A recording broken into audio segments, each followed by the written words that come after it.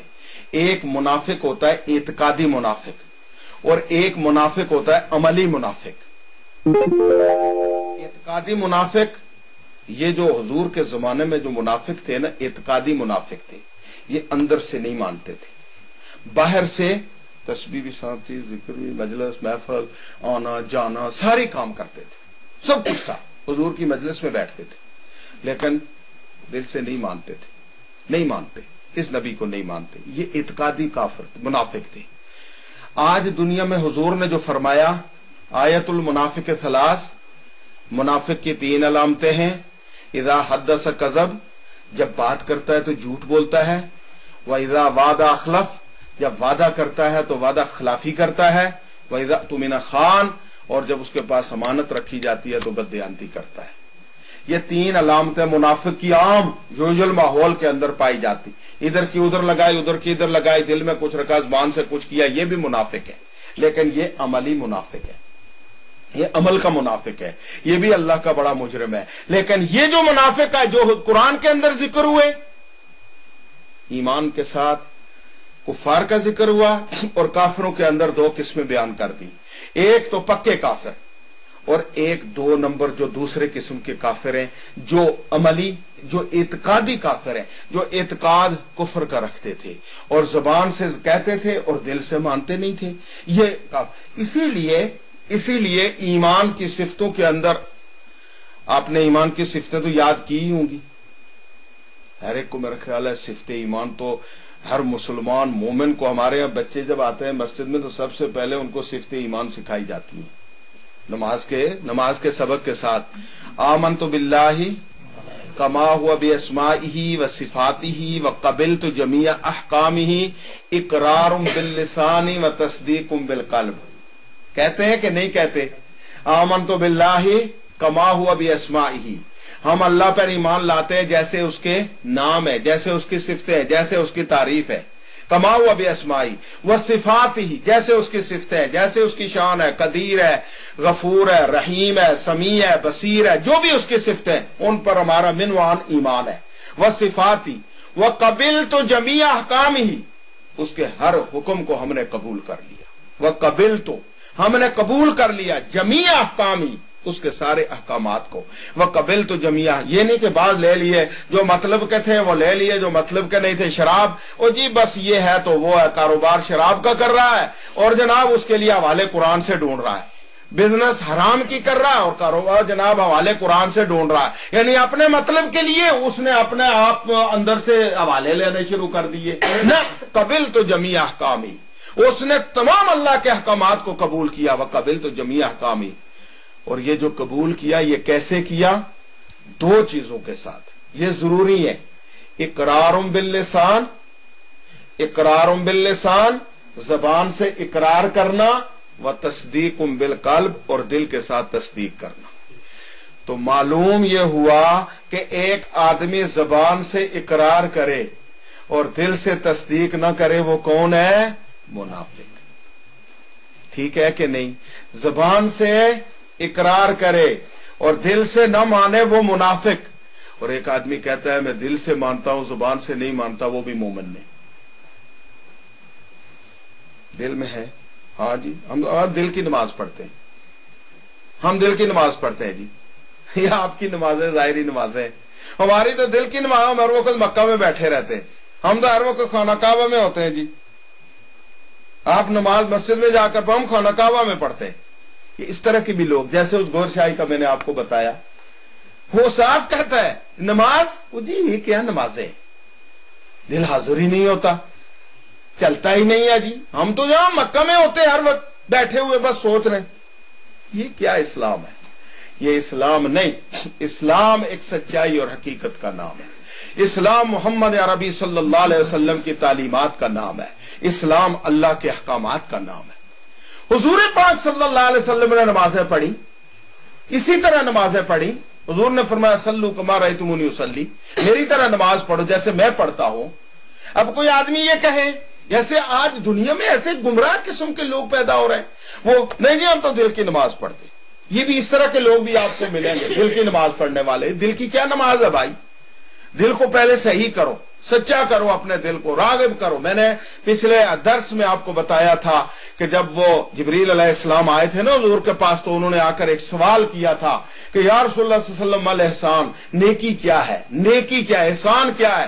تو حبیب کبریا نے فرمایا احسان یہ ہے کہ اعبد ربک کأنک ترا، ایسے رب کی عبادت کر جیسے تو اپنے رب کو دیکھ رہا ہے، رب کو دیکھ رہا ہے، یہ کیفیت پیدا کر۔ اور فَإِن تَكُن تَرَاهُ فَإِنَّهُ يَرَاكَ، اگر یہ نہیں تو کم از کم اتنا تو دل میں لے آ کہ رب تجھے دیکھ رہا ہے۔ اور اگر یہ بھی نہیں ادا بنا سکتا تو تیری نماز کیا ہے؟ نماز ایک حقیقت اور سچائی کا نماز. اسی لیے تو حضور نے فرمایا الصلاۃ معراج المومنین، نماز مومن کی معراج ہے، وہ بلندیوں پر لے جاتی ہے. نماز بلندیوں پر، یہی وہ نماز ہے. تو یہ تو کھڑا ہوتا ہے آدمی تو اس سے آدمی کا تعلق رب کے ساتھ قائم ہو جاتا ہے. اس لیے فرمایا کہ پہلے مومن، اب اگلا ذکر ہوا پکے کافروں کا. ان الذین کفروا، اے میرے حبیب پاک صلی اللہ علیہ وسلم، جنہوں نے کفر کیا. کفر کا معنی ہے چھپانا، اور آپ سن کر حیران ہوں گے یہ عربی ہے. عربی زبان جن لوگوں نے سمجھی ہے، جنہوں نے پڑھا، ان کو معلوم ہے. کفر کا لغوی معنی ہے چھپانا. تو عربی زبان میں ایک زمین بونے والے کو بھی عربی کے الفاظ میں کافر کہا جاتا ہے، زمیندار کو. کیوں؟ کہ وہ دانے کو زمین کے اندر چھپاتا ہے. اوپر ہل چلاتا ہے نا تو وہ دانہ چھپ جاتا ہے. وہ لغوی معنی ہے. ہماری اس طرح ہی معنی کے اندر تو کافر کافر ہی ہوتا ہے. کفر کا معنی ہے چھپانا. کس چیز کا چھپانا؟ حق کا چھپانا. حق کو چھپا دینا. حق نظر آ رہا ہے، سچ نظر آ رہا ہے. اسی لیے اللہ نے فرمایا ان الذین کفروا، جنہوں نے حق کو چھپا دیا. بھائی ہم اور آپ نے تو کچھ دیکھا ہی نہیں، اور ہماری آنکھوں کے سامنے تو کچھ ہے ہی نہیں، اور ہم نے مانا اس کو. یؤمنون بالغیب، یؤمن، حضور کو دیکھا آپ نے؟ حضور کی نہیں نہ دیکھا ہم نے، لیکن ہمارا ایمان ہے. جو کچھ اللہ نے فرمایا، اللہ کے نبی نے فرمایا، سچ اور حق. یہ اتنے بڑے ظالم اور بدبخت اور شقی لوگ تھے کہ ابو جہل، جو حضور کا سب سے بڑا دشمن تھا، کہنے لگا جی میں نہیں مانتا. بھئی مان لو میں اللہ کا نبی ہوں. کہا جی میں نہیں مانتا. کہا کیسے مانو گے؟ کہا کچھ دکھاؤ تو مانوں گا. اللہ اکبر. کہتے ہیں کہ ابو جہل کے ہاتھ میں کچھ کنکر تھے، پٹی تھی، کنکر تھے، ایسے ہاتھ بند کیا ہوا. کہنے لگا بتا دو میری مٹھی میں کیا ہے. یہ جو بچے نہیں کھیلتے، بتا میری مٹھی میں کیا ہے. کہنے لگا ابو جہل تھا نا، جہل جہل سے ہے، جاہلوں کا باپ، ان پڑھ جاہلوں کا باپ، عجیب پاگل آدمی. حضور سے کہہ رہا ہے، اللہ کے نبی سے، کہ میری مٹھی میں کیا ہے. اللہ اکبر. سرکار طیبہ صلی اللہ علیہ وسلم نے فرمایا اچھا مٹھی میں کیا ہے؟ کہاں بتا دے. حضور نے فرمایا میں بتاؤں مٹھی میں کیا ہے جو وہ بتائے جو مٹھی کے اندر موجود ہے. کہنے لگا یہ کیسے ہو سکتا ہے کہ مٹھی میں جو ہے وہ بتا دے. کہا نہیں وہی بتائے گا. کہتے اس نے وہ جو کنکر اٹھائے ہوئے تھے ان سے آواز آئی اشہد ان لا الہ الا اللہ واشہد ان محمد رسول اللہ. اس نے اٹھا کر وہ کنکر پھینک کر کہنے لگا دیکھو محمد کا جادو میرے کنکروں پر بھی چل گیا. پھر بھی ماننے کے لیے تیار نہیں ہوا. کہنے لگا نہیں مانتا، نہیں مانتا. کہا کیا چاہتے ہو؟ آسمان کی طرف دیکھ کر کہنے لگا یہ چاند کے ٹکڑے کر کے دیکھا. یہ کوئی سوال تو نہیں ہے نا. جاہل اسی لیے اس کو کہا گیا ابو جہل، جاہلوں کا باپ. اسی لیے اس کے ٹکڑے کر کے دیکھا. اللہ کے نبی تھے. اللہ کا نبی جو کام بھی کرتا ہے اللہ کے حکم سے کرتا ہے، نبی کے اختیار میں نہیں ہوتا. اس کے پاس اللہ کی پاور ہوتی ہے، اللہ کا حکم ہوتا ہے اس کو. وما رمیت اذ رمیت ولکن اللہ رما. کنکر آپ نے پھینکے، آپ نے نہیں پھینکے، ہم نے پھینکے، پہنچائے ہم نے. تو اللہ حضور پاک صلی اللہ علیہ وسلم نے چاند کی طرف دیکھا کہ یار عجیب سوال ہے، میرا کن جہلوں سے پالا پڑ گیا. عجیب قسم کا پاگل مجھ سے کہہ رہا ہے چاند کے ٹکڑے کر کے دیکھا. سرکار طیبہ نے اپنے رب کائنات سے عرض کی اللہ اگر اس وجہ سے یہ مومن ہوتا ہے تو رب اپنی قدرت کا کرشمہ دکھا. حضور نے اپنی انگلی سے چاند کو یوں اشارہ کیا، چاند کے دو ٹکڑے ہو کر جناب زمین پر آ گیا. کہنے لگا نہیں مانتا، تیرا جادو پہلے زمین پر چلتا تھا اب آسمانوں پر چل پڑا.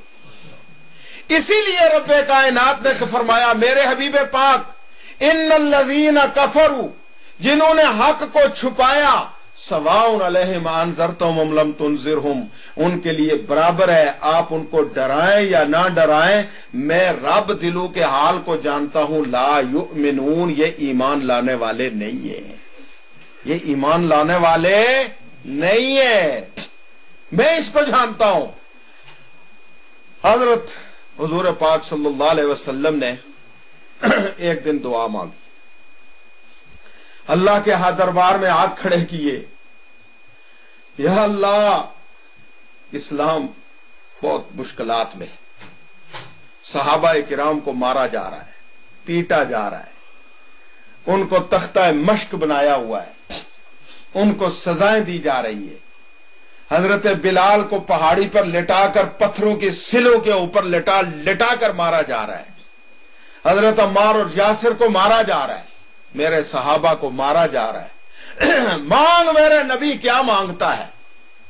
تو حبیب کبریا نے اللہ کے دربار میں ہاتھ بلند کیا، حضور نے فرمایا اللہم اعز الاسلام بعمرین، اے اللہ تعالیٰ اسلام کو عزت دے، اسلام کو قوت دے دو عمر میں سے ایک عمر کی وجہ سے، یا عمر بن شام کو اللہ ہدایت دے دے یا عمر بن خطاب کو ہدایت دے دے۔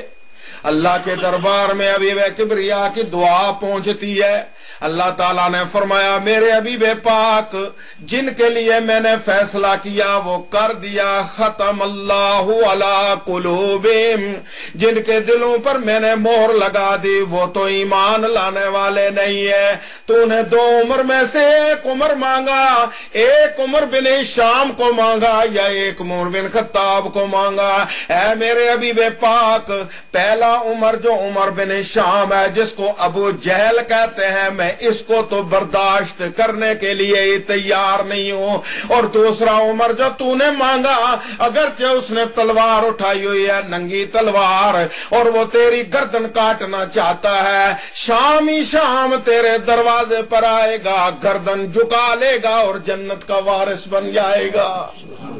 اس لیے رب نے فرمایا، اس لیے اللہ نے کہا ان الذین کفروا سواء علیہم، جنہوں نے کفر کیا، جنہوں نے حق کو چھپایا، ساری نشانیاں ان کی آنکھوں کے سامنے تھی، ہے میرے حبیب پاک احمد مجتبی محمد مصطفیٰ صلی اللہ علیہ وسلم، انہوں نے ایمان نہیں لانا، انہوں نے ان کو ڈرا یا نہ ڈرا، یہ ماننے کے لیے تیار نہیں ہے۔ یا اللہ یہ کیوں ماننے کے لیے تیار نہیں ہے؟ اس کی وجہ اللہ تعالیٰ کیا ہے؟ اللہ نے وجہ بیان فرمائی کہ ختم اللہ علی قلوبہم، ان کے دلوں پر اللہ نے مہریں لگا دی۔ کیوں مہریں لگائی؟ ایک بات سن لو، اس پر غور کر لو، اللہ کو ایک چیز کبھی پسند نہیں اور ایک چیز اللہ کو پسند ہے، ایک اللہ پسند ہی نہیں کرتا، برداشت ہی نہیں کرتا، اور ایک چیز کو اللہ پسند کرتا ہے۔ کس چیز کو اللہ پسند نہیں کرتا؟ کبر کو، تکبر کو، بڑائی کو، میں ہوں نا جی، میں کتنا بڑا آدمی ہوں، میں مکے کا بڑا چودھری، میں وڈیرا، میں مکے کا سب سے بڑا آدمی۔ یہ میں جو تھی نا ابو جہل میں، اس میں کو اللہ نے پسند نہیں کیا، اور اللہ پسند کرتا ہے تو کس چیز کو؟ عاجزی کو، جو جھک جائے اس کو اللہ پسند کر لیتا ہے۔ اس ظالم نے میں کی، اتنی میں اس بندے نے کی کہ اس کو سب کچھ پتا تھا، مجاور بنا ہوا جی، خانہ کعبہ کا متولی ہے، اندر کسی کو جانے ہی نہیں دیتا، میں ہوں نا جی، میرا ہے یہ خانہ کعبہ، میں جس کو مرضی جانے دوں، جس کو نہ جاؤں جانے دوں، اور بوتی بت جگہ جگہ رکھے ہوئے، اور سب سے بڑا اسی لیے حضور نے فرمایا فرعون امتی، میری امت کا سب سے بڑا فرعون ابو جہل تھا۔ وہ فرعون اتنا خطرناک نہیں تھا جتنا یہ تھا، اس نے تو کوئی کسر نہیں چھوڑی، کوئی کسر۔ ایک دردناک واقعہ حضور کی زندگی کا، یہ بیٹھا ہوا مکہ حرم میں، خانہ کعبہ میں، وہ جیسے ہوتے ہیں نا، وہ تاش کھیلتے رہتے ہیں، گپے مارتے ہیں، ایک گروپ ہوتا ہے نا ان جواریوں کا، وہ بھی ایک مخصوص گروپ ہوتا ہے، بس جوا کھیلتے رہتے ہیں، بیٹھتے ہیں، یہ اس طرح کا کاروباری آدمی تھا، بیٹھے ہوئے ہیں، گپے مار رہے ہیں، سیٹیاں مار رہے ہیں۔ حضور آئے حرم پاک میں نماز پڑھنے، اس نے کہا یار آج ایک تماشا کرتے ہیں، اس ظالم اور بدبخت کہا جی کیا تماشا ہے؟ یہ نماز پڑھنے لگا نا سجدے میں جائے تو میں نے راستے میں دیکھا ہے کہ ایک آدمی نے اونٹ ذبح کیا تو اس کی اوجڑی پڑی ہوئی ہے، وہ کوئی اگر تم میں ہوا طاقتور آدمی اوجڑی اٹھا کر لائے اور یہ جب سجدے میں جائے تو اوجڑی اس کی پیٹھ پر رکھ دی جائے۔ میرے بھائی، میرے دوست، میرے بزرگ، ذرا سوچو اس بات کو، یہ اسلام ایسے ہی نہیں پھیلا، یہ اسلام بڑی مشکلات اور بڑی پریشانیوں، حضور کی بڑی قربانیوں کے کہتے ہیں کہ ایک بدبخت اٹھا، اس بدبخت نے کیا کیا، اٹھ کر گیا اور اوجڑی کو کندھے پر اٹھایا، سرکار طیبہ سجدے کی حالت میں ہے، اس نے مسجد کے اندر بری ہوئی غلاظت اور گندگی سے بری ہوئی اوجڑی حرم پاک کے اندر لائی اور حضور کی پیٹھ مبارک کے اوپر رکھ دی۔ بہت وزنی ہوتی ہے، بڑی وزنی تھی، حضور سجدے میں، حضور کی آنکھوں سے آنسو نکل، یا اللہ میرا قصور کیا ہے، میں تو تیری عبادت کر رہا ہوں، اللہ میں نے تیرے سے بات کی ہے، اللہ تجھے میں اپنا مالک خالق مانتا ہوں، اس ظالم بدبخت کو دیکھ یہ کیا کر رہا ہے۔ حضور نے کبھی کسی کے لیے بددعا نہیں کی، آپ کو پتا ہونا چاہیے، کبھی بددعا نہیں کی۔ بخاری شریف میں آتا ہے کہ یہ وقت ایسا تھا کہ سرکار طیبہ سے برداشت نہیں ہوا اور ان ظالموں کے نام لے لے کر جو کافر یہاں بیٹھے ہوئے تھے، ابو جہل اور یہ عقبہ ابن معیط اور فلاں، ان سب کے نام لے کر سرکار طیبہ نے کہا یا اللہ ان کو غارت کر دے، ان کو ختم کر دے، ان کے نام و نشان مٹا دے۔ برداشت نہیں ہوا، حضرت فاطمہ دوڑتی ہوئی آئی، اپنے والد محترم کی پیٹھ سے اوجڑی کو نیچے پھینک کر ظالموں کو برا بلا کہا کہ تم اتنا ظلم کر رہے، اتنی زیادتیاں کر رہے ہو۔ یہ پھر حضور کی کہتے ہیں وہ دعا بدر میں جا کر قبول ہوئی، ایک ایک کے ٹکڑے ٹکڑے بدر کے میدان کے اندر ہوئے، جو سرکاری طیبہ کی دعا کا اثر تھا۔ اس لیے رب نے کہا کہ جس نے تکبر کیا، جس نے بڑائی کی، میں اسے قبول نہیں کرتا، جو عاجز بن گیا میں کسی وقت بھی اس کو قبول کر لوں۔ اس لیے ہمیشہ عاجزی اپنے دل میں رکھو، دولت پر تکبر نہ کرو، کاروبار پر تکبر نہ کرو، دل میں بڑائیاں نہ پیدا کرو، میں ہوں تو میں ہوں۔ کیا ہے آپ؟ ایک سر میں درد ہو جائے تو آپ علاج نہیں کر سکتے اپنا، بازو میں، کمر میں درد، اب کیا کر سکتے، ہمارے پاس ہے کیا؟ یہ ویسی باتیں ہیں۔ اللہ سب سے بڑا طاقتور ہے، اللہ سے بڑا کائنات میں کوئی نہیں، اس لیے فرمایا ان کو نہیں قبول کروں گا، ان کے دلوں پر مہر لگا دی، ختم۔ آپ کو ایک چیز کا علم ہونا چاہیے، پہلے زمانے میں اور آج بھی لفافہ بند کر کے ایک مہر لگائی جاتی ہے، اس پر وہ لگاتے تھے نا، وہ لاکھ سی لگا کر مہر، اس کا معنی یہ ہوتا تھا کہ یہ مور وہی کھولے گا جس کا یہ منی آرڈر ہے یا جس کا یہ خط ہے، یہ وہی مور ہوتی ہے جس کے بعد وہ بندہ ہی وہ کھولتا ہے۔ مور کے معنی ہے ختم کرنا، اس کو بند کر دینا۔ تو یا اللہ نے کہا ہم نے مور لگا دی ان کے دلوں پر، تو وہاں جو اللہ تعالیٰ نے کہا ما کان محمد ابا احد من رجالکم ولکن رسول اللہ و خاتم النبیین، میں نے نبیوں کی مہر بنا کر، یعنی اس کے بعد کوئی نبی نہیں آنے والا، مہر بنا دیا حضور کو، یہ آخری نبی ہے۔ اب یہ قادیانی اس مہر کو، اس کا معنی فضیلت ہے، اس کا معنی یہ ہے یوں سائے کی شکل میں نبی ذلی آ سکتا ہے، بروزی آ سکتا ہے۔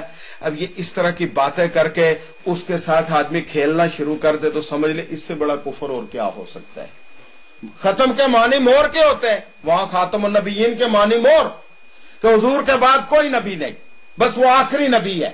حضور نے فرمایا نا خاتم النبیین، میں سب سے آخری نبی ہوں، میں نبیوں کا جو سسٹم تھا مجھے اللہ نے ایک مہر بنا کر وہاں بند کر دیا کہ اس کے بعد اور کوئی نہیں آئے گا، میں آخری نبی ہوں۔ اور یہاں بھی اللہ نے جو کہا ختم اللہ نے مہر لگا دی، ان کے دلوں پر مہر لگا دی، والا سمعہم، اور ان کے کانوں کے اوپر مہر لگا دی، کانوں پر بھی مہر لگ گئی، بند ہو گئے کان، اور دل پر بھی لگ گئی۔ اب یہ مہر آنکھوں پر تو نہیں لگ سکتی، آنکھوں پر کیا ہوتا ہے، پردے چڑھ جاتے ہیں، بند ہو جاتی ہیں آنکھیں، اس لیے فرمایا والا ابصارہم غشاوہ، ان کی آنکھوں پر میں نے پردے چڑھا دیے۔ ایک حدیث میں آتا ہے حضور پاک صلی اللہ علیہ وسلم نے فرمایا اللہ معاف کرے کہ ایک آدمی گناہ کرتا ہے، اس کے دل پر ایک سیاہ نقطہ پڑ جاتا ہے، حضور نے فرمایا توبہ کرتا ہے نقطہ دھل جاتا ہے۔ حضور نے فرمایا توبہ نہ کرے وہ نقطہ پڑا رہتا ہے، پھر گناہ کرتا ہے، پھر نقطہ پڑتا ہے، پھر نقطہ پڑتا ہے، پھر نقطہ پڑتا ہے، پڑھتے پڑھتے رنگ دل جو ہے وہ سیاہ کالا ہو جاتا ہے۔ اسی لیے فرمایا کلا بل ران علی قلوبہم ما کانوا یکسبون، ان کے دلوں پر تالے چڑھ گئے، ان کے دلوں کو زنگ لگ گیا، وہ زنگ اترنے والا نہیں۔ دعا کرو اللہ اس زنگ سے ہم کو بچا لے۔ گناہ کر کے ایک دم کوئی نیکی کا کام کرو تاکہ وہ دھل جائے۔ یہ جو لوگ کہتے ہیں نا اس نے گناہ کیجیے نیکیاں کیوں کر رہا ہے، یہ بہت بڑی جاہلیت ہے۔ گناہ کر رہا ہے، گناہگار ہے، وہ ایک الگ اس کا کھاتا ہے، لیکن نیکی کر رہا ہے تو وہ گناہ دھلے گا۔ کسی وقت تو اس کے اندر کچھ چیز آ جائے گی، وہ بس گناہ گناہ گناہ گناہ کرتا جا رہا ہے اور پیچھے ہم شاباش دیتے جا رہے ہیں، بس ٹھیک ہے تو کرتا رہے، اینڈ یہ ہوتا ہے بیچارے کا بیڑا ہی غرق ہو جاتا ہے۔ بھائی کرنے دو نیکی اس کو۔ ایک آدمی نماز پڑھتا ہے، حضور نے فرمایا ایک آدمی نماز پڑھتا تھا چوری بھی کرتا تھا، فرمایا قرآن کہتا ہے ان الصلاۃ تنہی عن الفحشاء والمنکر، نماز تو روکتی ہے برائی اور بیٹا آپ ذرا سیدھے بیٹھو، نماز تو روکتی ہے برائی اور بدکاری سے، اور یہ چوری بھی کرتا ہے۔ حضور کے پاس یہ شکایت آئی، سرکار طیبہ نے فرمایا نماز میں یہ پاور ہے، ایک دن آئے گا کہ نماز اس کو برائی سے چھڑا دے گی۔ ہے نماز کے اندر پاور، نماز جب نماز بنے گی تو یہ ٹوٹ جائے گا، لیکن اس کو روکو نہیں، پڑھنے دو، اس کو پڑھنے دو۔ اس لیے فرمایا ان کی آنکھوں پر، اور وہ نقطے پڑ جاتے ہیں، دل کالا ہو گیا، کالے دل کو اللہ تعالیٰ کبھی معاف نہیں کرتا۔ والا ابصارہم غشاوہ ومن الناس من یقول، یہ 2 آیتیں تو پکے کافروں کے لیے، 13 آیتیں جو ہیں وہ منافقوں کے لیے۔ کتنی آیتیں منافقوں کے لیے؟ 13 آیتیں۔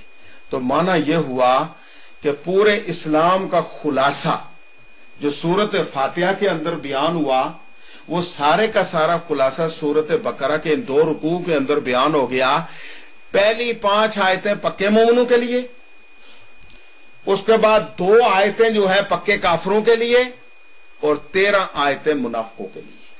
منافقوں کی صفتیں اللہ نے بیان کی ہے۔ میرے حبیب پاک آپ کے پاس آئیں گے لوگ، مجلس میں ہوں گے، بیٹھیں گے، باتیں کریں گے، بعض ایسے آئیں گے من یقول آمنا باللہ، کہیں گے جی ہم نے اللہ پر ایمان لایا، وبالیوم الآخر، اور ہمارا آخرت پر بھی ایمان ہے، لیکن میں دلوں کے راز اور بید جاننے والا ہوں، وما ہم بمومنین، میں کہتا ہوں یہ مومن نہیں، ان کے دل میرے سامنے ہیں، انہ علیم بذات الصدور، میں سینے کے راز جانتا ہوں، مجھے پتا ہے یہ اندر کیا چھپائے بیٹھے ہیں، میں بتاؤں گا آپ کو یہ کون ہے، یہ منافق ہے۔